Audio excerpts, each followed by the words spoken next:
Amis collectionneurs, bonjour. Je vous présente désormais aujourd'hui la Enzo Ferrari en a 10e des éditions Altaïa qu'on devait monter soi-même. Maintenant là on en a eu entre un an et demi et 2 ans de montage, hein, grosso modo. Et la voici enfin terminée. Franchement elle est de toute beauté cette voiture. Il y a eu des moments où c'était plus ou moins compliqué, ou c'était plus ou moins galère, hein, logiquement. Surtout, ce qu'Altaïa a mal calculé, c'était les visseries.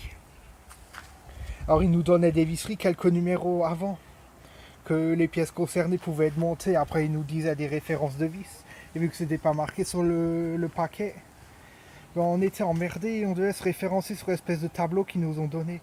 Et ça, c'était franchement la galère. Mais maintenant, on voit que ça a franchement valu le coup. Hein. Voilà, donc on est chez l'un 10e. Je vais vous présenter diverses fonctionnalités, les ouvrants. On va déjà commencer par l'avant.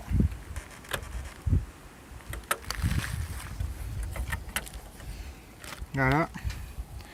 Là, il y a divers bagages dedans. Voilà. On va fermer ça délicatement. On va maintenant aller au compartiment moteur. Bon. Je pose la caméra pour qu'il puisse s'ouvrir comme il faut. Hein. Et puis que je puisse installer le bâtonnet de maintien. Voilà.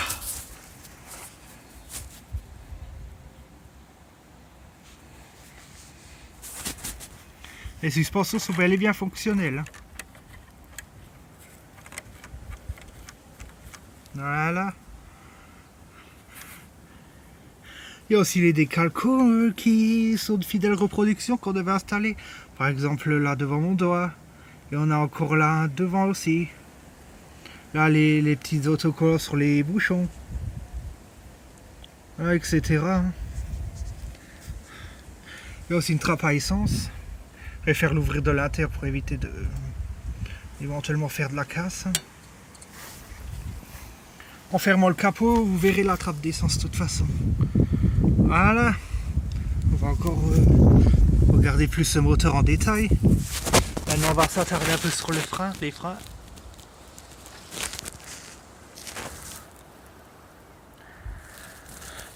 Bon, je vais refermer le capot, je vais enlever la barre de fixation, de soutien plutôt, pardon.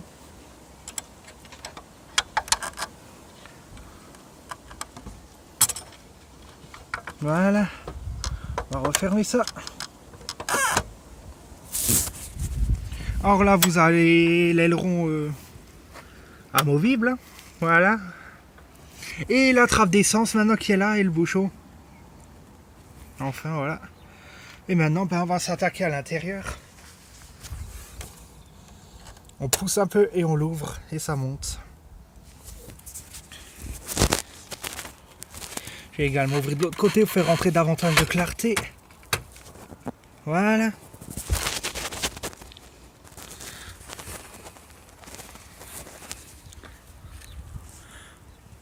Alors donc, déjà pour commencer, on peut utiliser les feux. Hein.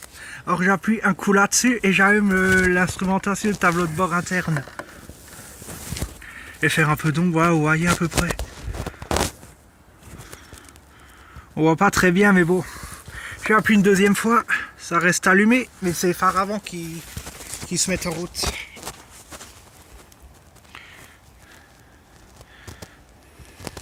Voilà, maintenant on va les éteindre. Là on a un klaxon. Et le bouton au milieu. Attendez, on va d'abord faire l'un après l'autre. Puis encore appuyer sur la pédale de frein avec mon tournevis parce que c'est difficilement accessible là au fond. Hein. Voilà. Vous avez les feux stop qui se mettent en route. Voilà. Et puis vous avez également le bouton rouge là au milieu. Là devant mon doigt au-dessus. Qui sert à démarrer le moteur. Enfin démarrer le moteur si on veut.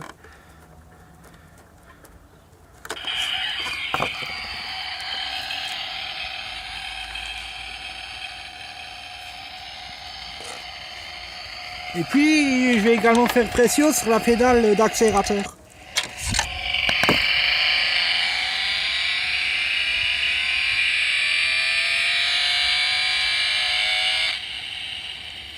Franchement, c'est pas si mal imité. Sauf que ça peut en manquer un peu de basse pour le réalisme, mais bon, voilà, ça reste un haut-parleur. Hein. Ça reste une miniature, donc ça ne vaudra jamais du réel. Comme logique. Hein. Je vais un peu la mettre un peu sur le côté pour que vous puissiez voir en dessous les plaques de protection qui ont été installées. Voilà. Ah, j'ai oublié. Les vitres se ferment avec des poignées ici. Et ils sont fonctionnels. Hein. C'est pas facile à tourner, n'empêche. Hein. C'est la galère. Là, ça descend. Voilà. On va laisser ça un petit peu ouvert. Hein.